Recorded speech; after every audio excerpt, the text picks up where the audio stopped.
Porteira aberta, seja bem-vinda, bem-vindo ao podcast do Patrone, espaço para falar do agro com quem entende. Ele vai completar 3 décadas dedicadas ao jornalismo, mas foi só na segunda metade dessa jornada que descobriu a verdadeira vocação: comunicar o agro. Antes disso, o nosso convidado era um jornalista cercado pelo concreto e pelas manchetes da cidade. E, curiosamente, foi quando ele mudou para o maior centro urbano do país que a profissão o aproximou do universo rural. Dali em diante, o João Bosco pisou no barro, mergulhou nas histórias que brotam no campo, conheceu gente simples, de alma grandiosa, entendeu a realidade de um setor que inova e se renova e ficou encantado. A cada reportagem, nesse Brasil desconhecido por muitos, a admiração aumentava, assim como a convicção de que jamais se distanciaria do agro. Aliás, foi esse vínculo com a comunicação rural que o impulsionou a empreender. Ao deixar as redações, criou a Presa em Campo, uma produtora de conteúdo especializada nessa área. Com a experiência de quem percorreu o país, colecionou memórias e acompanhou de perto a resiliência do agro durante a enchente no Rio Grande do Sul, ele carrega a missão de dar visibilidade àqueles que, mesmo diante das adversidades, seguem produzindo alimento e esperança. Para o João, o agro é mais do que setor. É gente, é conexão, é história viva. Nesse episódio, você vai conhecer os bastidores de uma trajetória que une jornalismo, empreendedorismo e paixão pelo campo. Uma conversa leve e inspiradora, cheia de relatos que revelam o poder da comunicação e sua capacidade de aproximar o campo da cidade. João Bosco, meu amigo, cara, que satisfação falar contigo aqui, recebê-lo no podcast do Patrone. Fazia tempo já que eu queria bater esse papo com você, na correria do dia a dia, né? Ser para um lado ou para o outro, os horários aí loucos da vida de jornalista, né, que a gente tem. Mas deu certo agora, cara, de poder aproveitar o momento que você está aí curtindo o frio do Rio Grande do Sul, enquanto eu estou aqui no calorão do Mato Grosso, e poder bater esse papo, cara, para contar um pouco mais, conhecer e ajudar a contar um pouco mais a tua história, cara, para todo mundo que nos ouve aqui. Te agradeço, cara, pela atenção, pelo tempo, né, e por estar participando aqui, ter aceitado o convite. Seja bem-vindo ao podcast do Patrone. Como é que você está, meu amigo? Patrone, é uma alegria muito grande participar. Escuto o teu podcast, gosto muito e fico muito feliz pelo convite, te agradeço, né, nossos caminhos aí já se cruzaram tantas vezes, né, profissionalmente, né, no agro, e é uma alegria esse bate-papo, poder falar um pouquinho mais aqui da minha história profissional e da história, de toda essa relação com o agronegócio. Maravilha, João. João, vamos aproveitar esse momento atual para ver contigo como é que está a situação do Rio Grande do Sul hoje, né? No que diz respeito ao agro, principalmente. Você está falando de Torres, né? No litoral norte do Rio Grande do Sul. Aí você mudou-se para Torres justamente naquele período da enchente, morava em Porto Alegre. Me conta um pouquinho como está o cenário hoje, para a gente nunca esquecer e entender que a situação do Rio Grande do Sul, do agro, né, do Rio Grande do Sul, ainda é bastante complicada, né? Exatamente. Eu morei em Porto Alegre até junho do ano passado, bem na época da enchente, quando a barra ficou pesada demais, né, em Porto Alegre. Então, muitas pessoas procuraram o litoral, porque ficaram sem água, sem energia, que foi o meu caso, né? A enchente não me atingiu de maneira direta, mas a gente ficou sem água em casa, sem energia, a caixa d'água do prédio esvaziou, e aquela situação terrível, né? E aí a gente veio para o litoral para passar uma semana, né, fugidos da enchente, né? E já tinha uma ideia mais para frente com a família de morar no litoral gaúcho, né? E aí, com essa vinda para cá, na enchente, a gente acabou resolvendo antecipar esse plano e nos mudamos para cá em junho do ano passado. Foi um momento bem complicado, assim, né, em Porto Alegre, em todo o Rio Grande do Sul, que completou um ano agora. E justamente agora, completando um ano, eu venho fazendo um projeto, né, viajando bastante pelo Rio Grande do Sul, mostrando as principais culturas aí do Rio Grande do Sul, né, que sustentam a economia no campo.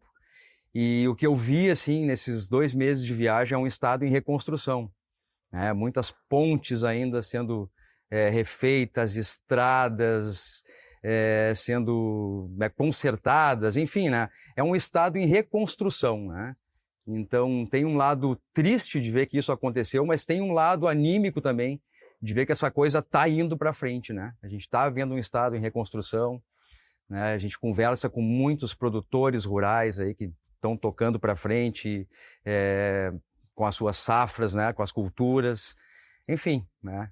Tem um caminho longo ainda, mas que está sendo percorrido. É uma definição exata de uma palavra que foi muito dita no ano passado, que é a resiliência, né? Ou seja, é uma demonstração clara disso, mas é um momento também que o setor ainda aguarda auxílio, né? E vem cobrando isso insistentemente, né? Exatamente, exatamente. A gente conversa muito com os produtores rurais, né?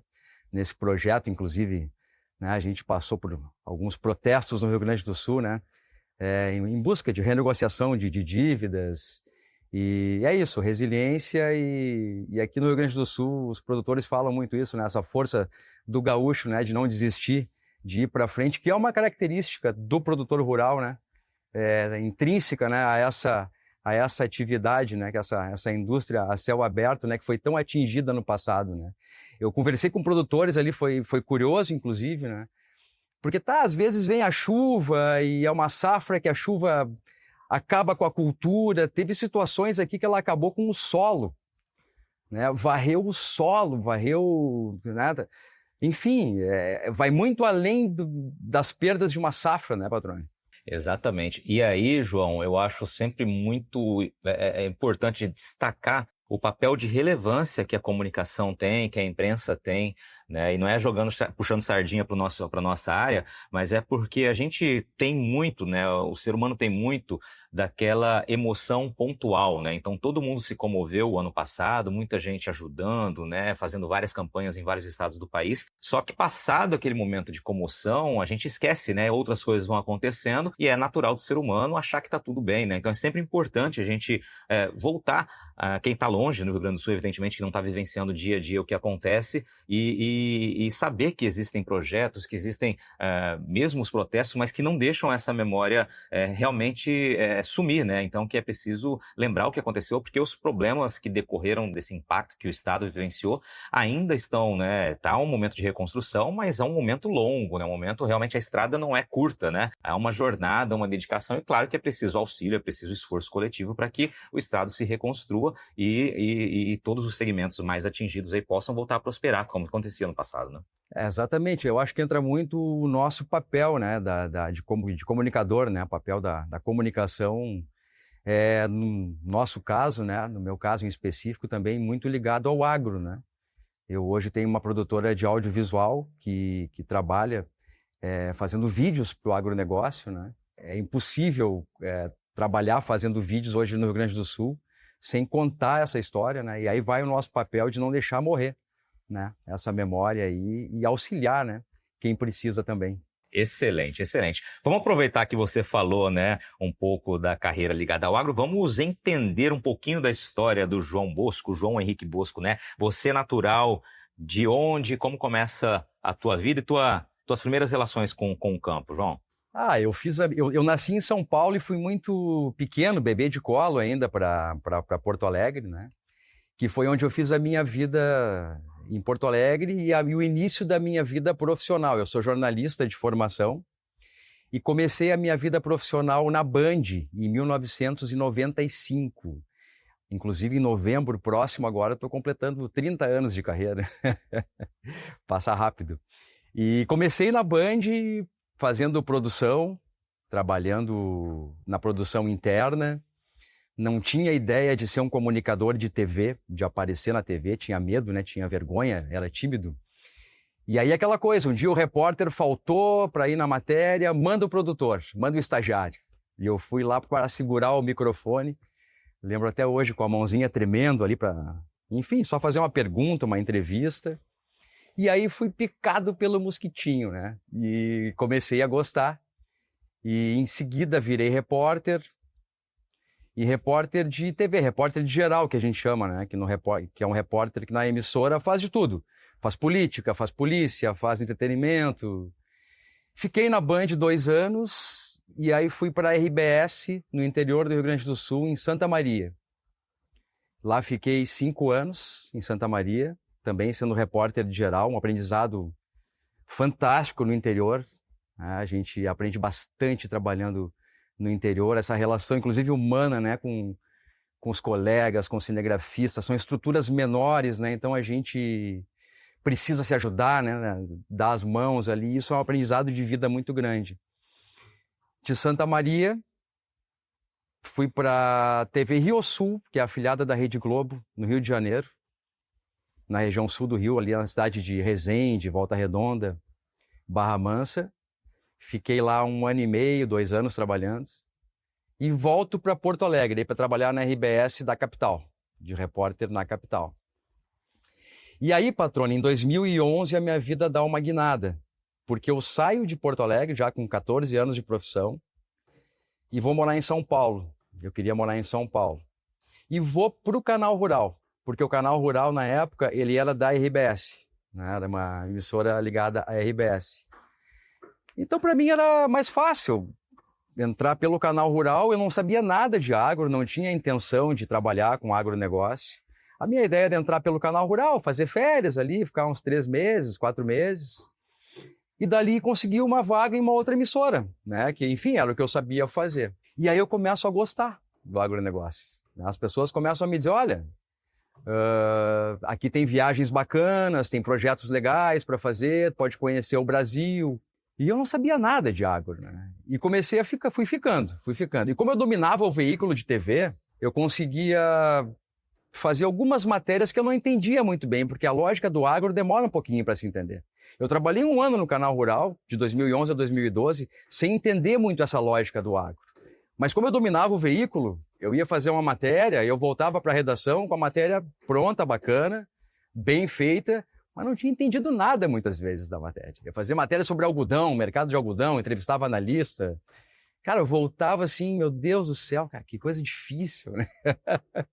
Só que depois, quando você vai aprendendo essa lógica do agro e vai entendendo, a coisa vai ficando bacana. E aí comecei a fazer projetos interessantes no Canal Rural, comecei a me destacar ali dentro.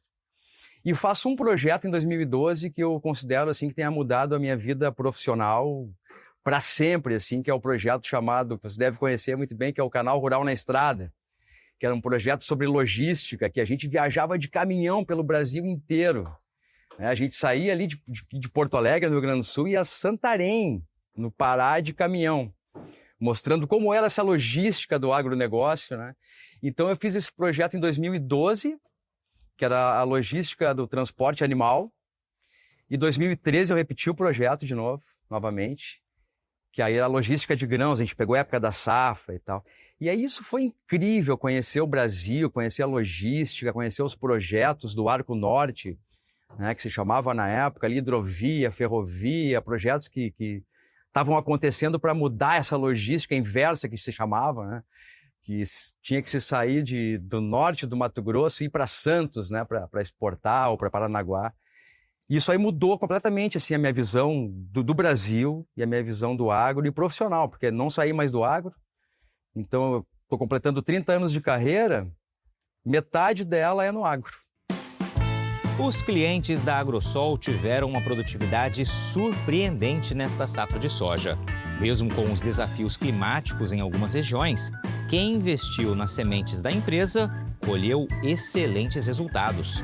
Em Sinop, o grupo Pascoaloto plantou a cultivar Brasmax, Olimpo e Pro e alcançou uma média de 90,5 sacas por hectare, em uma área com mais de 1.000 hectares. Já em Brasnorte, o produtor Jorge Pires de Miranda optou pela Brasmax Sparta I2X e viu sua lavoura bater entre 102 e 105 sacas por hectare. E qual o segredo de tanta produtividade? Escolhas bem feitas. As cultivares certas, aliadas às novas biotecnologias, garantiram mais sanidade no campo e, com isso, mais rendimento. E nem bem terminou a safra 24-25, a Agrosol já está olhando para frente. A equipe técnica já trabalha na avaliação de novas cultivares que devem reforçar o portfólio da empresa na próxima temporada, gerando ainda mais estabilidade e resultados para os agricultores. Porque o produtor sabe, cada saca a mais conta e faz diferença no bolso. E pode seguir confiando na qualidade das sementes Agrosol. O que que foi ou quais foram os elementos que te fizeram se encantar pelo agro? Além das viagens, da oportunidade de conhecer o país, o que te atraiu? Eu acho que o principal que me encantou com o agro foi ver como o agro faz parte do nosso dia a dia. E falando isso hoje é muito óbvio, porque eu estou há muito tempo dentro do agro. Mas eu sou um cara da cidade, eu sou um cara urbano. As minhas amizades a vida toda foram da cidade. Foram amizades ali urbanas da cidade. E eu tenho amigos hoje que não se dão conta disso também, como o agro está no nosso dia a dia. Isso me encantou bastante, poder registrar, poder mostrar isso. Primeiro, abriu uma cortina para mim que não existia. Então, isso foi incrível, assim. Esses dias eu estava conversando com um amigo meu, que é da cidade também, e não tem essa visão que a gente tem do agro, né? Inclusive, tem uma visão distorcida. E eu fiz uma brincadeira com eles. Cara, me dá o teu diário, o que você fez desde que você acordou hoje, e eu vou te mostrar que tudo que você fez hoje está ligado ao agro, ou quase tudo. Então, isso me encantou bastante. Outra coisa que me encantou no agro foi poder conhecer histórias. A gente, como jornalista, como repórter, a gente vive de contar histórias, a gente tem prazer de contar histórias. E aí poder ir para o sul do Piauí, poder ir para o Maranhão, para Tocantins, contar histórias de pessoas, de famílias que saíram há muitos anos, ou os pais saíram do Rio Grande do Sul, saíram do Paraná, muitas vezes, quase sempre com dificuldades. E isso me encantou muito no agro, e a simplicidade como eu sempre fui recebido. Eu sempre fui muito... Isso não é uma exclusividade minha, obviamente, né? Mas sempre muito bem recebido pelos produtores rurais, pelos agricultores, para mostrar o trabalho, para mostrar como é feito, para falar de sucessão familiar, para falar sobre os desafios, para falar sobre as dificuldades do dia a dia. Tudo isso foi me encantando ao longo desses 14, 15 anos no agro. E mais recentemente, respondendo a tua pergunta, a tecnologia. A tecnologia que atropelou no agro aí, acho que Olha, se eu falar 10 anos para cá, eu acho que eu estou indo muito longe. Eu acho que de 5 anos para cá é um absurdo. E de ver que esse movimento da tecnologia, ele acabou atraindo o jovem de volta para o campo. Eu sou de um tempo aí que os jovens iam embora do campo, que não queriam sofrer como o pai sofreu, de ficar ali de sol a sol, num trator ruim, né? Situações assim. Então a gente é do tempo que o pessoal ia embora do campo. E aí tu vê que essa tecnologia toda, né, essas startups aí que estão trabalhando com coisas fantásticas, maravilhosas, que a gente é impensáveis há algum tempo atrás, né? Isso me encantou bastante também, né? Eu faço bastante trabalhos nesse sentido, né? Entrevistando as novas gerações, né? Eu acho que são esses fatores aí que vão combinando, né, na nossa carreira, que a gente vai tendo amor pelo que faz, né, Patrone? Cara, concordo plenamente, né? Eu acho que você trouxe elementos que são cruciais, né? Que também me fizeram me encantar pelo agro desde a primeira vez. Sou um urbanoide também, né? Uma pessoa da cidade, né? E que, embora meus avós, né, paternos tivessem sido agricultores lá no Paraná, né, antes da geada, né, a famosa geada, mudaram para Mato Grosso do Sul, já contei algumas vezes aqui, e tornaram-se comerciantes, né? Então não tinha esse vínculo de fato com o campo no dia a dia, né, com a área rural no dia a dia. Quando comecei o jornalismo agro, comecei as primeiras oportunidades de ir para o campo, a primeira coisa que eu me encantei foi com o acolhimento, né? Ou seja, produtora rural estão sempre ali dispostos a contar a história, tem prazer, né, quando as pessoas vão, de fato, querer ouvir como que foi tudo aquilo, né? Estão sempre dispostos a conversar, né? Acho que isso é um ponto que, para quem é jornalista, para quem gosta de ouvir para poder contar a história, é encantador já. E aí é um momento de reconexão, né, João? A gente conseguir entender, de fato, como nós estamos ligados, né, umbilicalmente com o agro, né? Afinal de contas, como você disse, se você listar os dia a dia de cada um, o agro está presente em 70%, 80%, 90% do nosso dia, né? Então, acho que tudo isso misturado realmente é encantador. Aí vem a questão da tecnologia, das histórias, enfim, é realmente um setor surpreendente e que, assim como eu e você, outros colegas jornalistas, né, também se encantaram e dedicaram a carreira, né, a essa editoria tão fantástica que é o agro. Aí eu queria te perguntar duas coisas. Primeiro, o que foi que te levou a escolher pelo jornalismo, né? Você tinha alguma relação na família com comunicação, né? Os seus pais faziam o quê? Enfim, qual o motivo da tua escolha do jornalismo? E a segunda pergunta é: qual foi teu primeiro contato com o campo, né? Mesmo que não profissionalmente, teu primeiro contato com o campo, com a área rural? Não tenho nenhuma pessoa na família diretamente assim ligada ao jornalismo. É aquela coisa, a gente está ali com 16, 17 anos, está no ensino médio, antigo segundo grau, e tem que escolher o que fazer. Eu estava bem perdido nessa época, inclusive meu primeiro vestibular foi para odontologia, imagina.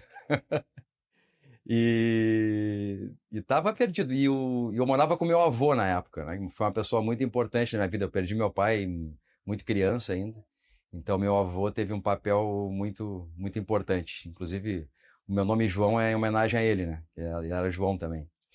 E ele um dia tá na sala e me fala: olha só, tu gosta muito de escrever e te vejo lendo livros, gosta de ler e tal. E aí, na cabeça dele, aquilo tinha a ver com jornalismo, né? Que é uma área de humanas, claro. Por que você não faz faculdade de jornalismo? Presta vestibular para jornalismo e tal, né? E aquilo ficou na minha cabeça, né? Eu estava fazendo cursinho pré-vestibular, já tinha sido reprovado para odontologia. E aí fiz o vestibular para jornalismo, e a minha ideia inicial nunca era trabalhar em TV, né?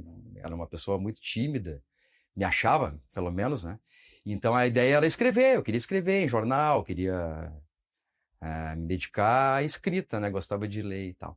E aí fui indo na faculdade, ia nas cadeiras de TV, comecei a me destacar, comecei a ir bem nas cadeiras de TV. E aí fiz toda a minha carreira em televisão, como repórter.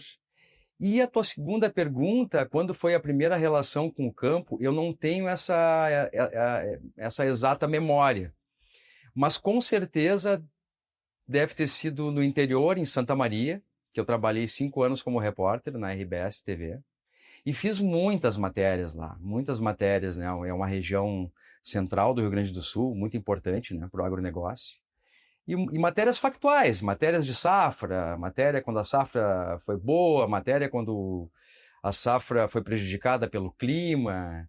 Então se fazia muitas matérias ali, factuais, no dia a dia, né? Nada comparado ao que eu fiz no Canal Rural depois, né? Que era já bem segmentada e com uma outra visão já macro, né? Sobre o agro.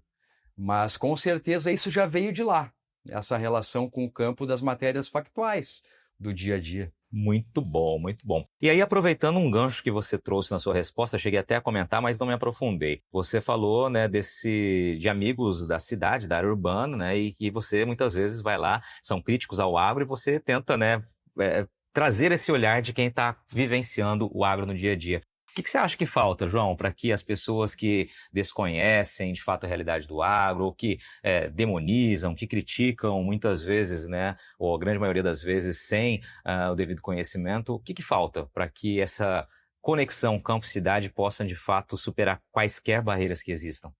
Eu acho que a gente vive um momento muito complicado no Brasil já há alguns anos, né? Uma animosidade muito grande, essa coisa do nós contra eles.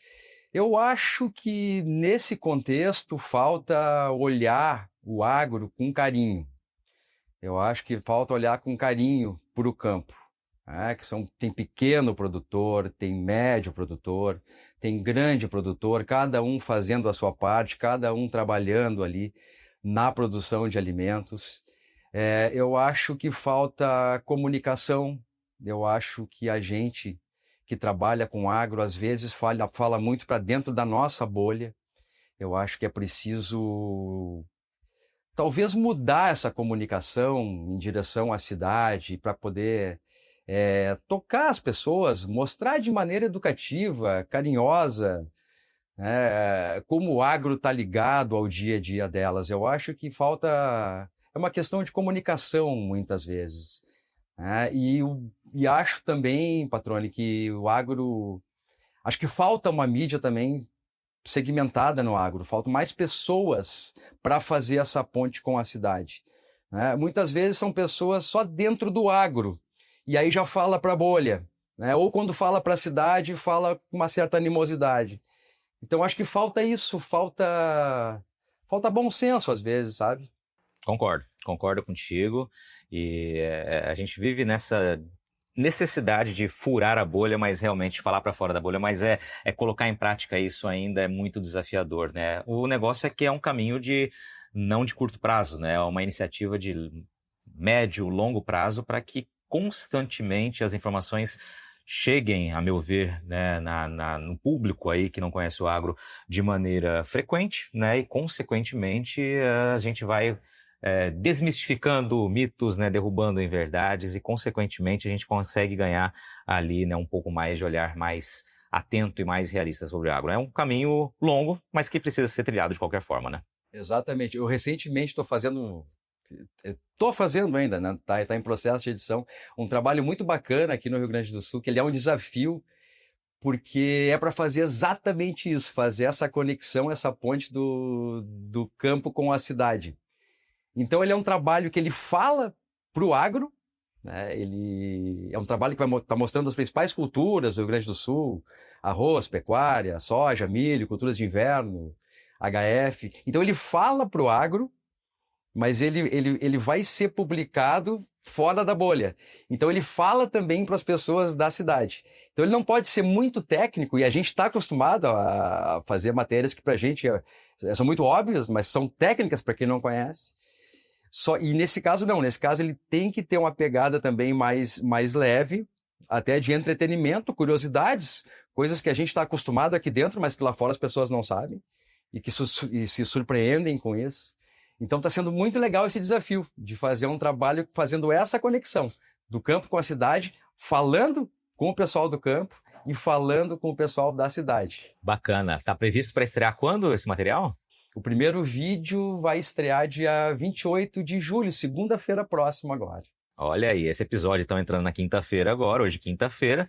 Hoje quarta-feira, na verdade, quando a gente está batendo esse papo. Quinta-feira agora o episódio disponibilizado para todo mundo, e já procura ali, né? Nós que não somos do Rio Grande do Sul, vamos procurar depois pela internet e vamos acompanhar, então, a estreia desse projeto bem bacana. E eu acho que aí, João, tem um elemento fundamental no agro que é capaz de permitir essa conexão, né? Certamente você, como um excelente profissional que você já certamente utilizou muito, que são histórias de vida, né? Histórias de pessoas, né? A história aproxima. É o caminho? Exatamente. Histórias muito bacanas e levando toda a experiência desses anos todos, primeiro de canal rural, né? E depois com a minha produtora, trabalhando com agro. É um copo que ele vai enchendo, né, patrônio? Essa experiência, uma hora, ela vem à tona, assim, de uma maneira muito bacana, assim, né? E aí, quando a gente faz um trabalho desses, ela aparece, floresce, assim. E estou muito feliz, muito satisfeito com esse trabalho. Você está ouvindo o podcast do Patrone. Agroinformação com quem entende.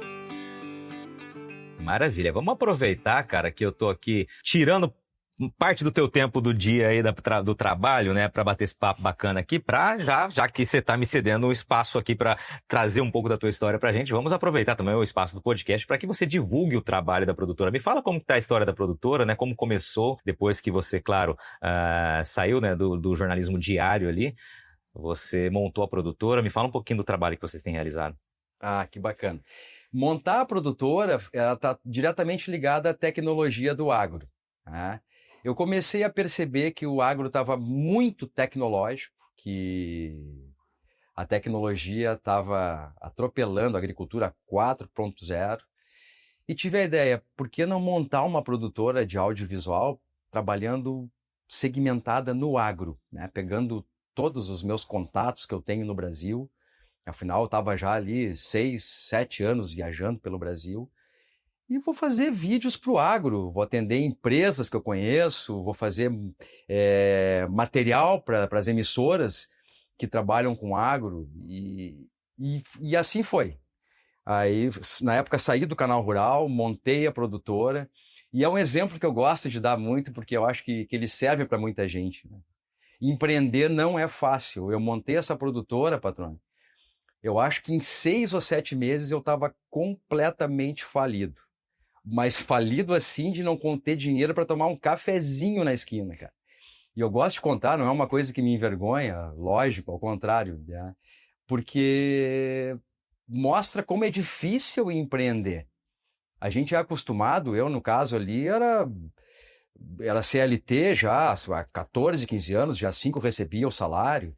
E aí de uma hora para outra achei que ia montar uma produtora, que ia trabalhar com o segmento do agro e ia dar tudo certo. E não foi assim. Então corri atrás, fui fazer cursos de gestão, fiz cursos no Sebrae, comecei enfim, né, ter um aprendizado que eu não tinha no empreendedorismo. Minha mãe foi muito importante na época, porque eu fiquei apavorado, imagina, sem dinheiro, né? Tá acostumado a receber dia 5, de uma hora para outra, o seu mundo ali vira de cabeça para baixo. Ela, não, olha, tem que persistir, se você acredita nisso, vai com essa ideia, isso vai dar certo. E assim foi. E aí a coisa foi virando e a gente vai aprendendo na vida, que tem altos e baixos, vai se planejando, vai começando a tomar as rédeas do negócio. Veio a pandemia, alguns trabalhos se perderam em função da pandemia e a gente se reinventou, criamos produtos, né, para trabalhar na pandemia que deram certo e aí a coisa foi fortalecendo.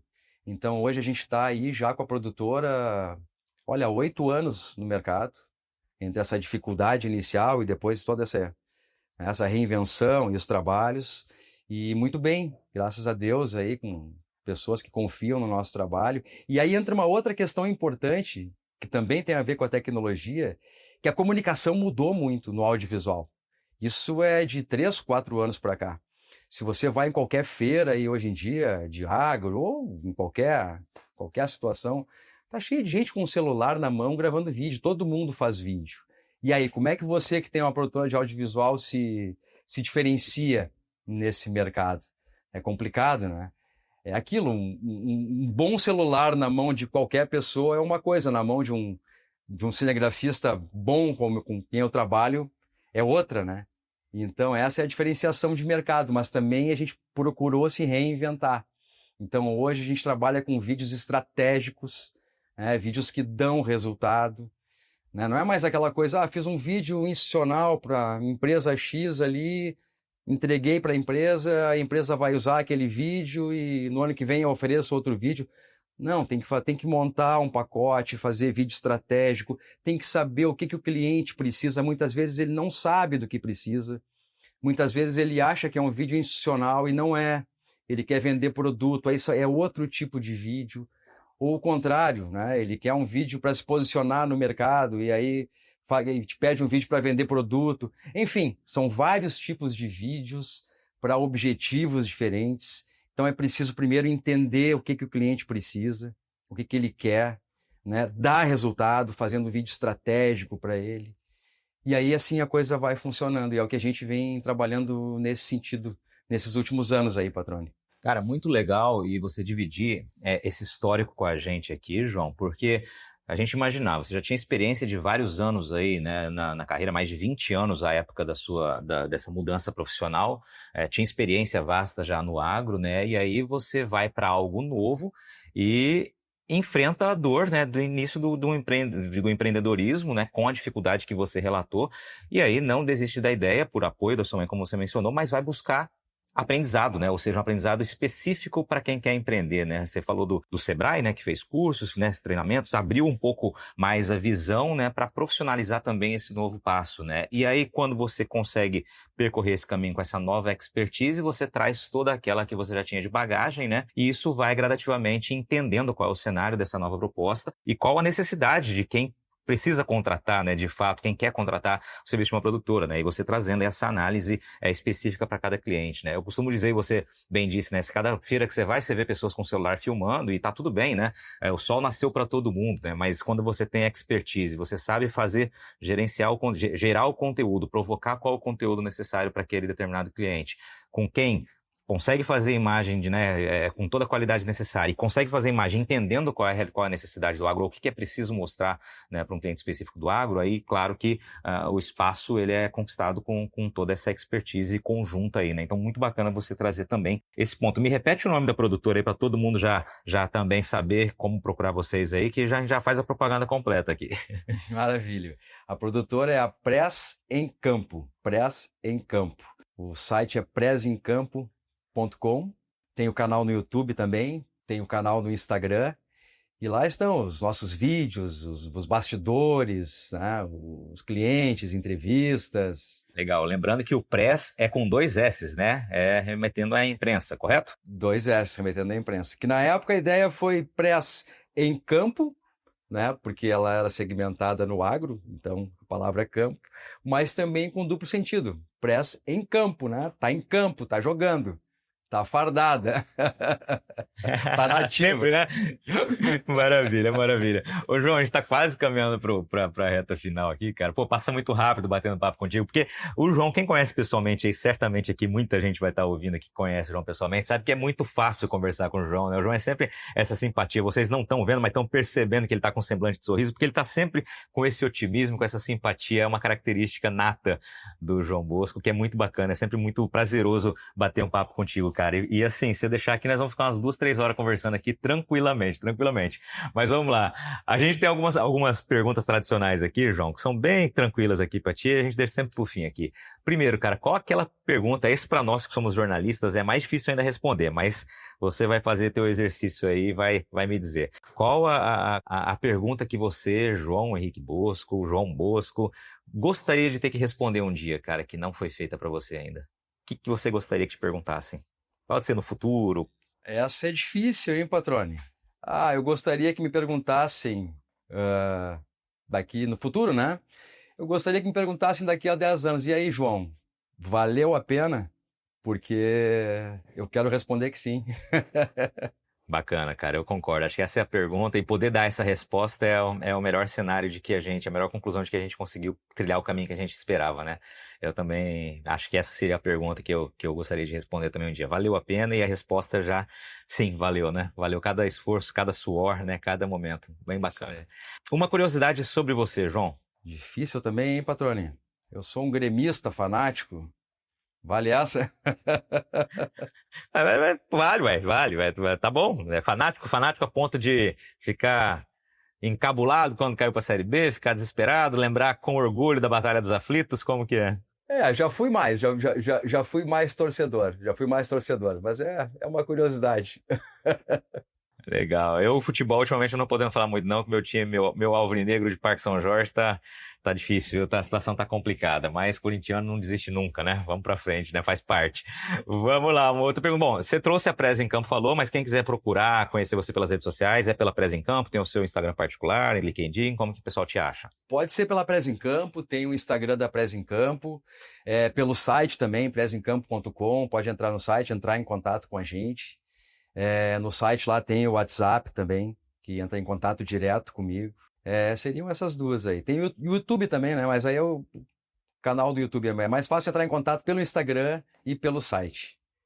Legal. Agora, cara, para fechar aqui, claro que eu deixei aqui pra gente comentar esse papo que eu sei que você gosta bastante, assim como eu quero saber como que tá a correria na prática, correria do João Henrique Bosco, atleta, corredor, como é que tá aí tua rotina de treino, de projeto, como é que você tá aí no corre quilômetros mesmo?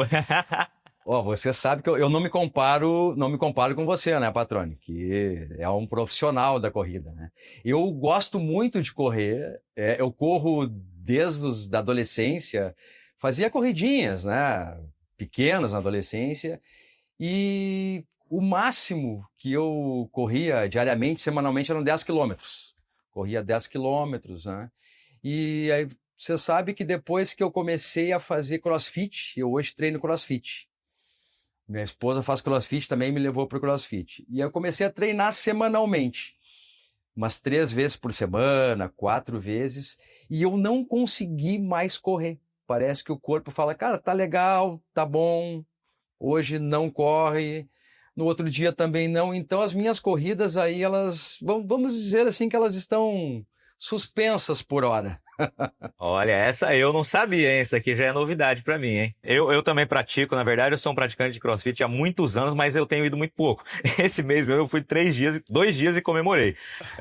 Porque na correria não tá dando. Tô mantendo o treino da corrida em dia e o do CrossFit tá ficando pro lado. Mas eu preciso das duas atividades, assim, pra que eu fique bem. O bom do CrossFit, que eu admiro também, gosto muito do esporte, é que você quando for correr e quando conseguir deixar de lado esse fica para amanhã, você vai perceber que teu cardio também tá melhor, tua respiração tá melhor e teu rendimento nas passadas vai ser melhor também, cara. Mas a corrida, ela sempre foi muito importante para mim, falando especificamente da corrida, porque eu resolvi muitos problemas correndo. De estar correndo e estar pensando e tendo uma ideia. Eu tenho um amigo que me falou uma vez que ele não conseguia correr porque ele pensava em problemas. E aquilo era ruim, ele corria e ele ficava remoendo e no fim era ruim para ele, eu não conseguia entender aquilo, porque para mim é o oposto. Eu resolvi muitas coisas correndo, né? Aquele momento que tu tá sozinho ali, né? Concentrado. A corrida, ela foi e apesar nesse momento eu estar um pouco parado, muito, muito, muito importante na minha vida. Eu acho que é bem isso mesmo, viu, cara? É você com você mesmo, né, e organizando a cabeça, né, isso para mim também funciona incrivelmente bem, né, acho que é aí que tá a disciplina sempre maior, no meu caso, para corrida, porque é realmente para poder organizar as ideias, né, planejar algo novo, né, e realmente ficar bem comigo mesmo, acho que é por aí. Que bacana! Vamos fazer o seguinte, cara, vamos marcar, como a gente precisa marcar as coisas com antecedência, em julho do ano que vem eu vou estar em Porto Alegre, vou estar participando da maratona da New Balance em Porto Alegre, espero vê-lo então, e quem sabe aí você vai lá e faz uma meia pelo menos, ou pelo menos vai lá pra gente fazer um treininho junto lá antes da prova, pode ser? Tem tempo. É um bom desafio, hein? É um bom desafio. Eu topo. Maravilha, maravilha. João, cara, te agradeço demais pelo bate-papo. Passou super rápido aqui, cara. E daria, como eu disse anteriormente, daria para conversar muito mais tempo. Quando tivermos pessoalmente aí, vamos tomar aquele chopp e bater aquele papo que a gente costumeiramente faz. Nos vimos a última vez, agora foi em Brasília há alguns meses, né, numa correria danada lá do encontro da Abramilho, muito bacana por sinal, né, mais uma vez fazendo sucesso, e espero que logo logo a gente se encontre pessoalmente também, cara, para botar a prosa em dia, né, e quem sabe fazer os primeiros treinos juntos para a prova do ano que vem. Ah, que legal, Patrone, muito obrigado pelo espaço aí, pelas palavras, parabéns pelo programa, eu volta e meia escuto o teu programa, é muito bacana. E, cara, obrigado. Você é um cara fantástico aí, tenho a maior admiração profissional e pessoal por você. Já faz bastante tempo. A recíproca é verdadeira, meu amigo. Obrigado, sucesso pra ti. Falou, obrigado. E aí, gostou do bate-papo? Então dá aquela força e compartilha essa entrevista com os seus contatos. E olha, aproveita para mandar aquele feedback dizendo o que você está achando do podcast do Patrone. Pode criticar, elogiar, sugerir temas e pessoas para dividir boas histórias aqui nos próximos episódios. É só enviar uma mensagem lá no Instagram para @LuizPatrone que a gente troca uma ideia, viu? Então, gente, sucesso da porteira para dentro, força e fé da porteira para fora e vamos que vamos. Você ouviu o podcast do Patrone, agroinformação com quem entende.